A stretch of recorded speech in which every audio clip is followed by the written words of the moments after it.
নেপালে আল্লাহর পবিত্র কোরআনকে জ্বালিয়ে পুড়িয়ে ছারখার করে দিয়েছে নেপালের সরকার। আজকে নেপালের সুনামি দেখে আমরা নেপালের জন্য দোয়া করছি।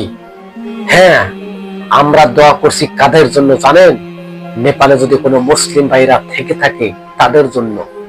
কোনো বেমুসলিমের জন্য, আমাদের জন্য আমাদের তরফ থেকে কোনো দোয়া আসবে না।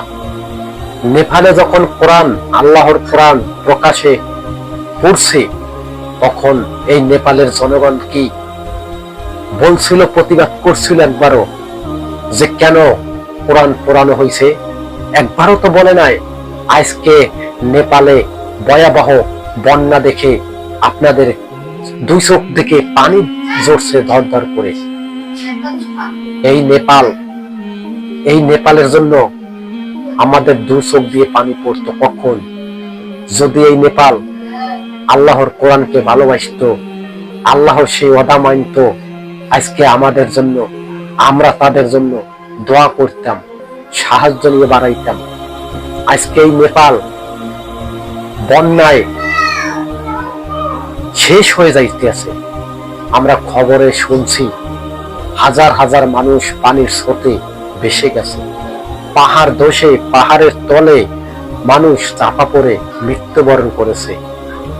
এই নেপালের জন্য আমার খুব কষ্ট হয়। এই নেপালে বিশাল বড় বড় অট্টালিকা, সম্পদ, বিল্ডিং ধসে ধসে পানির স্রোতের সাথে নিয়ে চলে গেছে। পাহাড় ধসে পড়ে পাহাড়ের ভিতরে মানুষ চাপা পড়ে মেরে গেছে। মানে এমন ভাবে সুনামি আসছে, এটি তো সাধারণ কোনো সুনামি না, এটি আল্লাহর সেই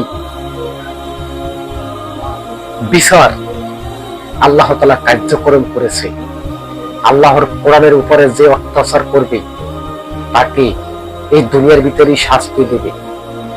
এটি হয়েছে বাস্তবতা। আজকে নেপাল দেখে যদি, ভারত দেখে যদি এই মানুষ যদি শিক্ষা না হয়, জানি না যে এই মানুষ কিভাবে শিক্ষা হবে। নেপালের বন্যা দেখে একদল মানুষের দু চোখ দিয়ে পানি ঝরছে। হ্যাঁ, পানি ঝরতে পারে, পারবেন? আল্লাহ তাআলা রব্বুল আলামিনের যে কোরআন পুরে ছারখার করে দিয়েছে, কোরআন ফিরিয়ে আনতে পারবেন না। এবং এই নেপালের জনগণও কোনোদিন প্রতিবাদ করে নাই যে কেন আল্লাহর কোরআন প্রকাশে পুড়িয়ে দেওয়া হয়েছে। তাই বলবো, ভাই, দোয়া করুন সে সমস্ত নেপালের জনগণের জন্য যারা মুসলিম, যারা আল্লাহকে মানে, যারা আল্লাহর কোরআনকে বিশ্বাস করে, যারা আল্লাহর কোরআনকে ভালোবাসে।